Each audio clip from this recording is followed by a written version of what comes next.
Welcome to Samuel Zwemer Theological Seminary. We're looking at the life of the great Russian writer Ivan Turgenev. Ivan Turgenev was born in a wealthy family. His mother was the owner of over 5,000 serfs and thousands of acres, in which included 20 villages. Turgenev grew up to write some fantastic material about the serfs and had the kind of impact that Uncle Tom's Cabin had in the United States in helping to emancipate the serfs. The serfs were seen by people in their time as wretched people, but Turgenev saw something wonderful. He saw a kind of rich artistry within the serfs of his time. You can often see pictures of Turgenev's time of Russian peasants drinking and dancing and singing at the accompanying of a guitar like the balalaika. And Turgenev used his novel and short story writing to bring out the richness of this serfdom life.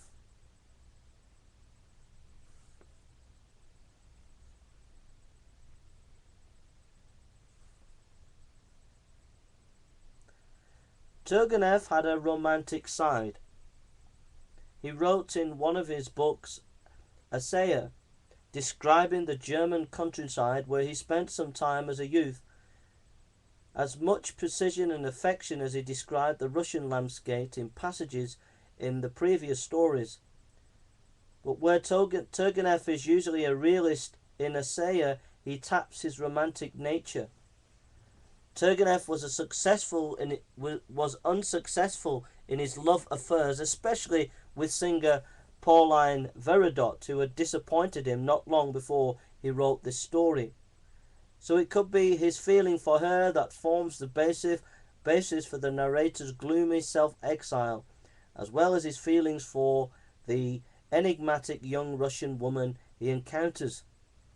Though romantic in its depiction of the lost chance for a unique and fated love affair, Exile also employs the realist ironic detachment, for the story is told by the propagandist 20 years after the events, making its history, personal history to be sure, but history nonetheless.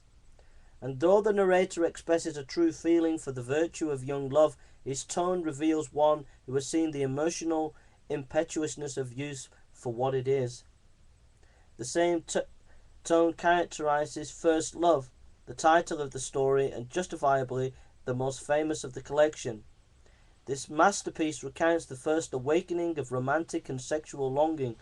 It too is based on a real occurrence, although unlike Vladimir, the 16-year-old boy of the story, Turgenev was 13 when the actual events took place.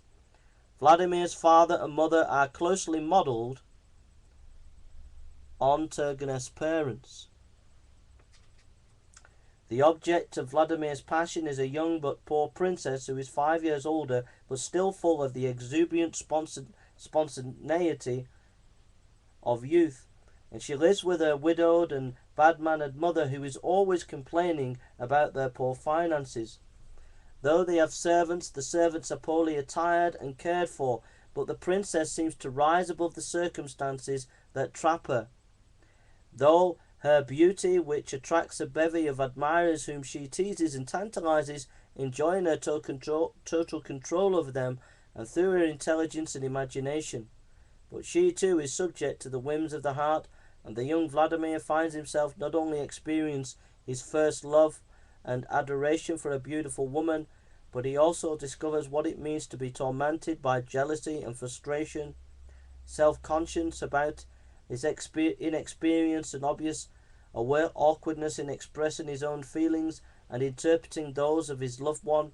He becomes quick to take offence. The story turns complex and uncompromising as his father and mother are drawn into what Vladimir has taken to be his own private concerns and fantasies, and outcome is as direct and unrelenting as the tale itself. The rest of the stories in the collection are also effortlessly effective in not The author explores the heights to which romantic illusions might take more eccentric characters than young Vladimir of First Love. In the story of an army officer who, though actually a rather mediocre person, he has created the reputation of the one who is fated for an unusual destiny. His will to prove this leads to his misinterpreting a chain of accidental and eventually explained events which prove to be fatal indeed. The humility of Locrier in the Living Relics is also an expression of the inability of fate's role in selecting heroes, martyrs, and saints. The young master, a sportsman like the one in the first two stories, is obviously modelled on Turgenev.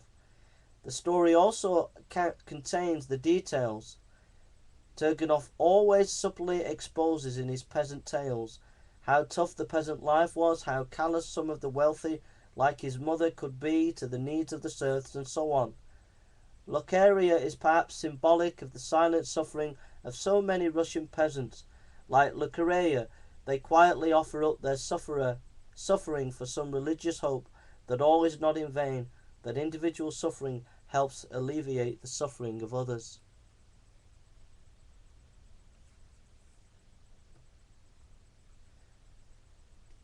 As we go on to look at Turgenev, who was born in 1818 in the provincial town of Orel, Russia, over 3,000 miles southwest of Moscow. His mother was a tremendously wealthy woman in her 30s when Ivan was born.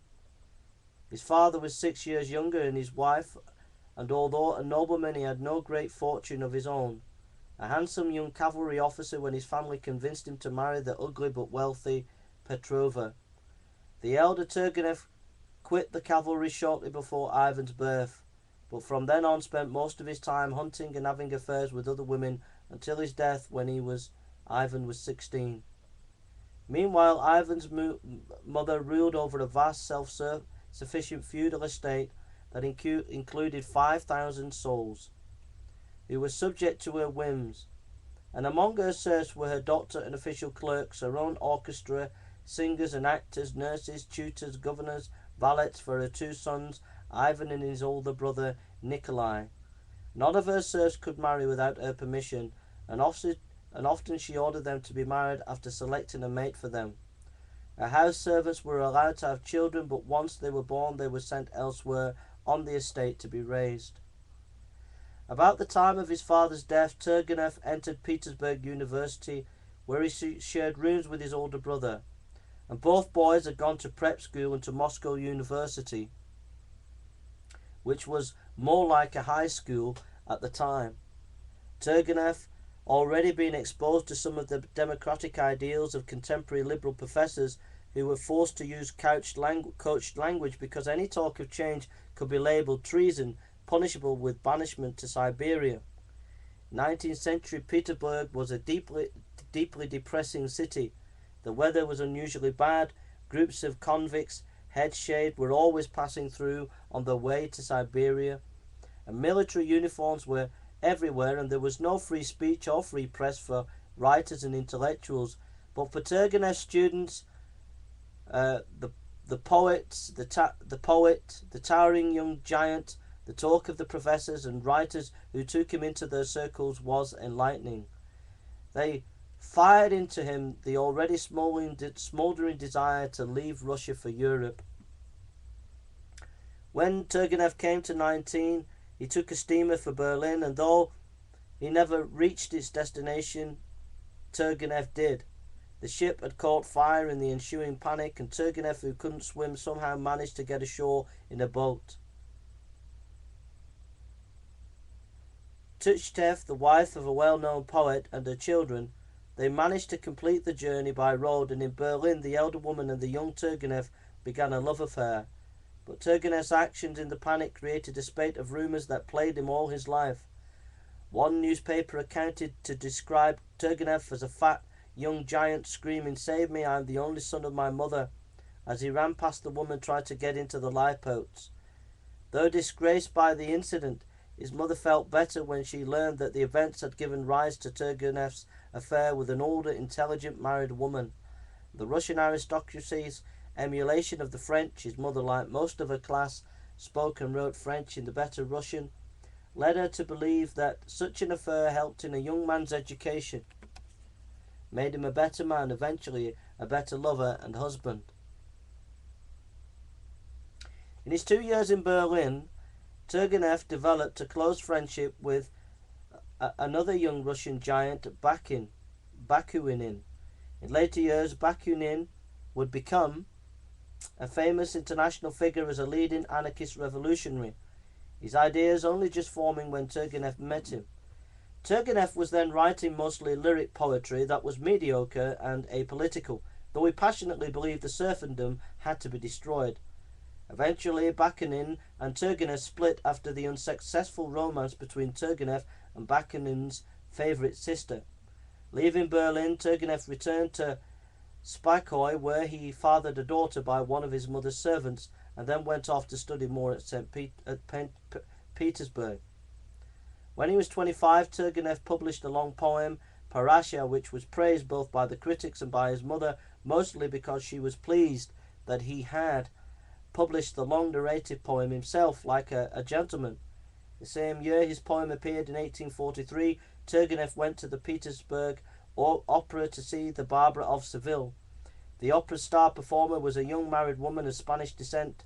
Pauline Veredot Garcia was not attractive, but she was intelligent, totally committed to her art, and for whatever other unknown reason aroused in the 25-year-old poet his first great lasting passion. Eventually he met the 20-year-old singer and her French husband, a businessman in his 40s who was also a manager. The husband shared Turgenev's love of hunting and hatred of serfdom. The three became an intimate little group despite Turgenev's mother's objections that her son was ruining his chances for a good marriage by wasting his time on this gypsy. For the next several years in Petersburg and later at Veredot estate in France, Turgenev spent most of his time with the Veredots. For years, Pauline was undoubtedly the most important thing in the author's life. It was also during this period that Turgenev began to discover the subject matter and style of his prose. During the first 3 years in France, Turgenev wrote the sportsman sketches which were published in Russian newspapers, much to his mother's anger. But not long after leaving France for his homeland, Turgenev's mother died.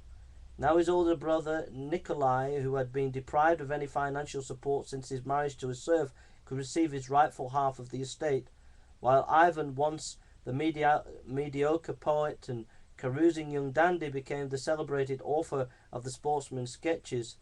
The story had made the 30-year-old Turgenev a hero to a new generation of Russians confronting the evils of serfdom.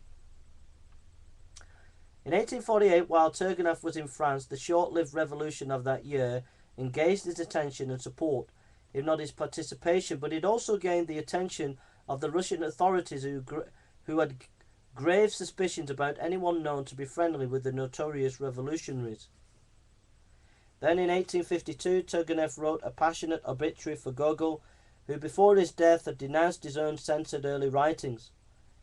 In his article, Turgenev praised all of Gogol's writings, and the Petersburg censors banned the article, so Turgenev sent it to the Moscow newspapers, fully aware of the rivalry between the censor of both cities.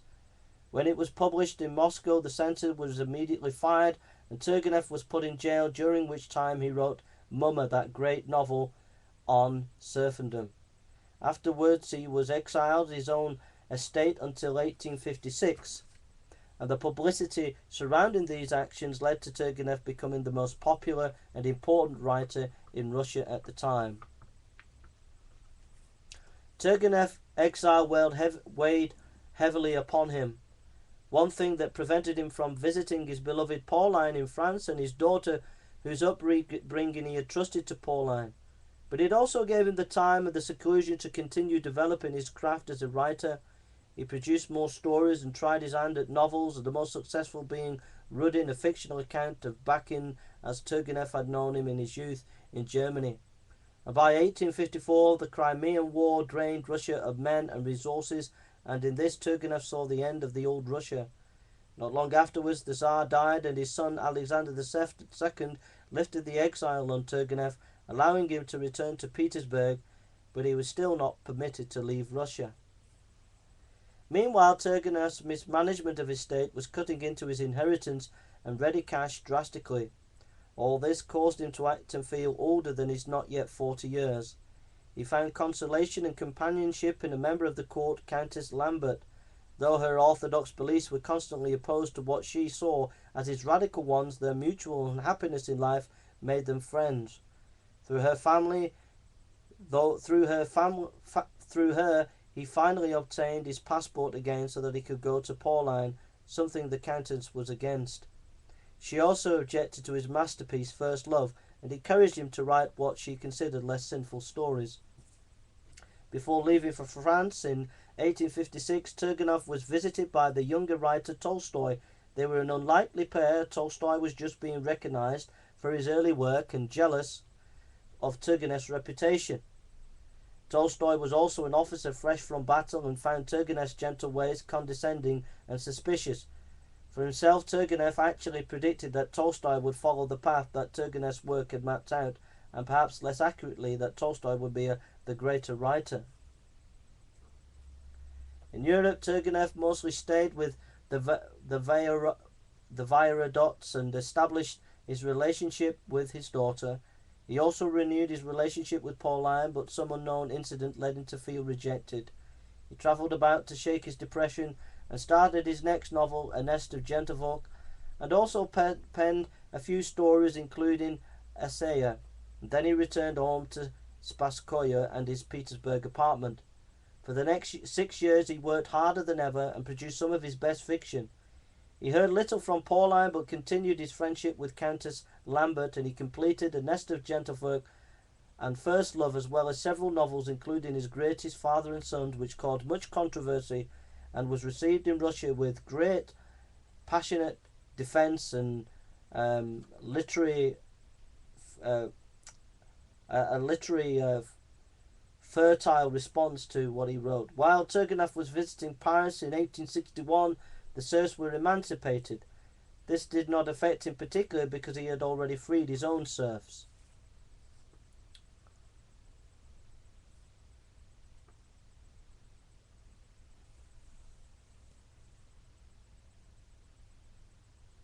About 1870, in the Franco-Prussian War, the Vairodots fled to Paris, Turgenev's friends. Turgenev sat out the war at the Baden-Baden and then rejoined the Vairodots in France. By the time it was over, the Vairodots or Vairodots had lost much of their own money, so Turgenev repaid the kindness they had shown him over the years by helping them financially. He wrote some stories and one last novel, Virgin Soil, and he also developed a strong friendship with the great writer Flaubert and the young Maupassant and Henry James, among others, also spent time with him. Turgenev had become a kind of cultural ambassador to Europe, and he made one trip to England where he was honoured and where he showed himself as well versed in English literature. Turgenev's every great writer is influenced by their experience.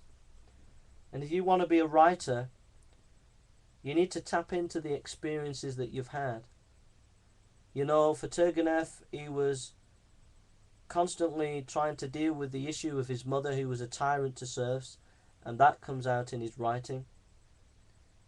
He was constantly struggling with his relationships with women, and that came out in his writing.